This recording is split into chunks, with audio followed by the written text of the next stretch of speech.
नमस्कार बच्चों, स्वागत है आपका मेरे YouTube चैनल पे। आज हम नाइन्थ क्लास की सब्जेक्ट हिंदी जो कि रसखान जी के बारे में पूरा का पूरा डिटेल में है उसको हम पढ़ने वाले हैं, जो कि वर्कशीट नंबर आपकी ये है 20 और डेट है आपकी 19 अगस्त 2020। ठीक है बच्चों, तो आपको हमेशा की तरह यहाँ पर अपना नाम लिखना है और यहाँ पर अपने क्लास टीचर का नाम लिखना है।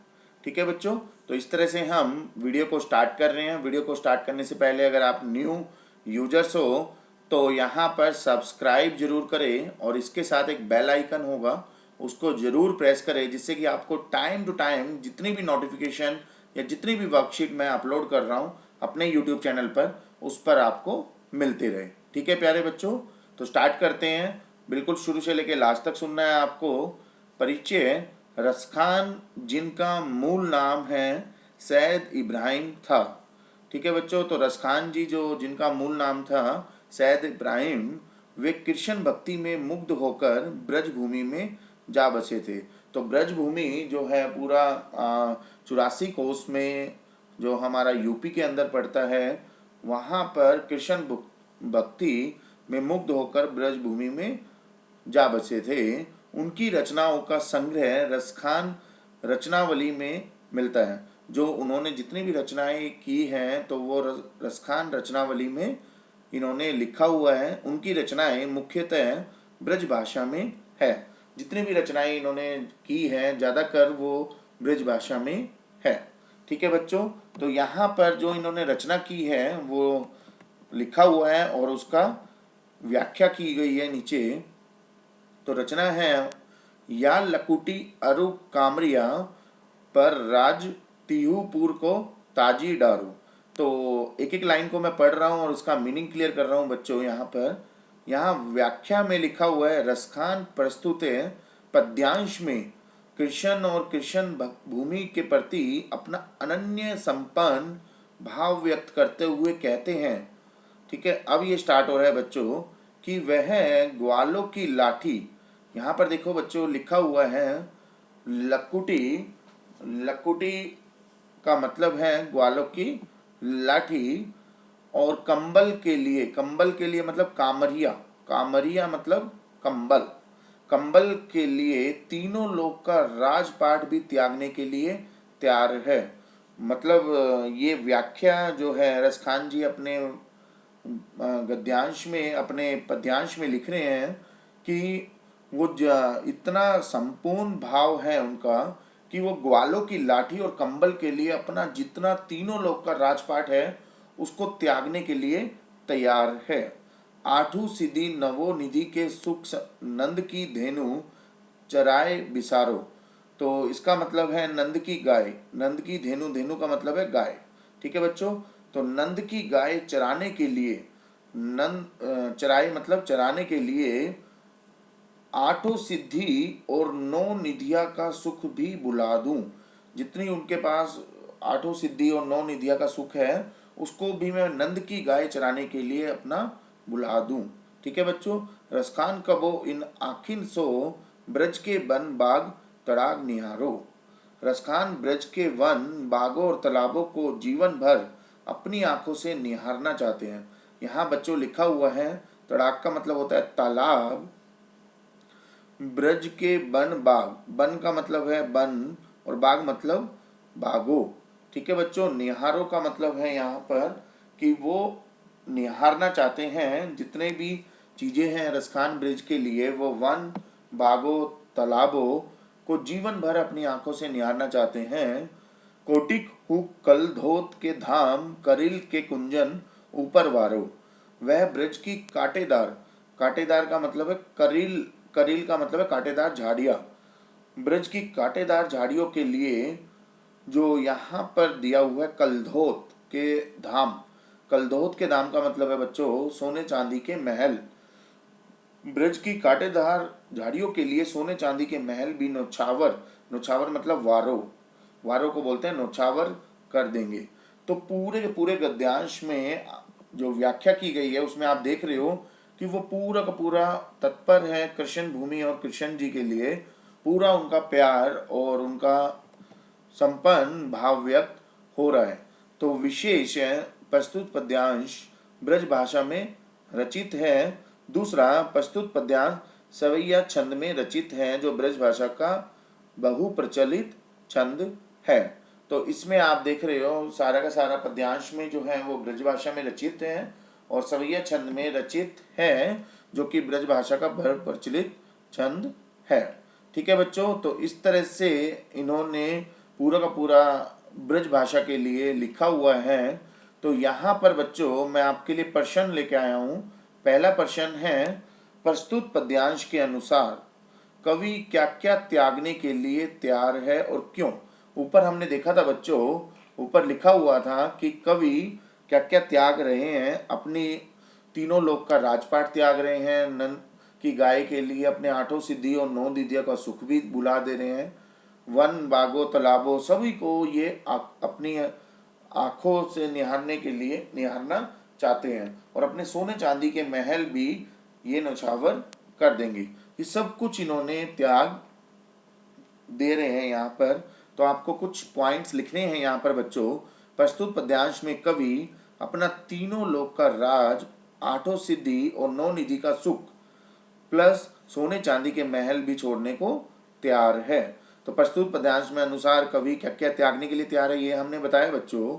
उसके बाद क्यों क्यों वो त्याग रहे हैं, क्योंकि कवि ऐसा इसलिए करना चाहते हैं क्योंकि वह कृष्ण, पूरी पहली लाइन में लिखा हुआ था बच्चों, कृष्ण और कृष्ण भूमि के प्रति अपना अनन्य संपन्न भाव व्यक्त करना चाहता है।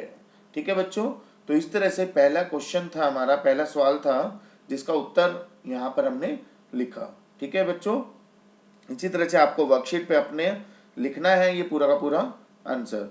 दूसरा सवाल है जो इसमें पूछा गया है बच्चों, रसखान ब्रज के वन, बाग और तालाब को जीवन भर क्यों निहारना चाहते हैं, अपने शब्दों में लिखिए।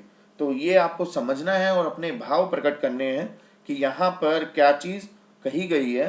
तो यहाँ मैंने कुछ लिखा है इसके लिए, कवि ब्रज के वन, बाग और तालाबों को निहारना चाहते हैं ताकि वे श्री कृष्ण की प्रिय भूमि और लीला स्थली के प्रति अपने हृदय की अनन्यता को प्रकट कर सकते हैं। तो इसमें आपको कृष्ण जी की भूमि के लिए उन्होंने पूरा का पूरा तत्पर थे, क्योंकि वन बाग ये सब कुछ ब्रज के कहाँ पर थे, वो भूमि में बने हुए थे।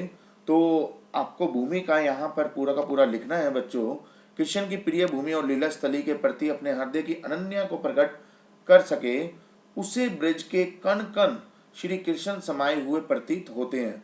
वो जो कवि है उन्हें ब्रज के हर कण में, चाहे वो पत्थर हो चाहे वो सामने कोई दुकान हो, सभी में उनको कृष्ण समाये प्रतीत होते हैं। वह ब्रज क्षेत्र के लिए जीवन के सभी सुखों को त्याग देना चाहते हैं। आपने देखा ऊपर सोने चांदी के महल, अपने जितनी भी चीजें हैं उनकी सुखी, वो सभी के सभी वो त्यागना चाहते हैं। उनके लिए परम सुख की प्राप्ति ब्रज क्षेत्र से जुड़ा रहना है। तो ये अपने शब्दों में बच्चों आपको लिखना था और ये मैंने आपको यहाँ पर वर्कशीट का आंसर लिखा है, जो मेरे को लगता है कि इसके हिसाब से पूरा बेस्ट सूटेबल है। ठीक है बच्चों, तीसरा प्रश्न है यहाँ पर, बड़ा अच्छा क्वेश्चन पूछे गए हैं।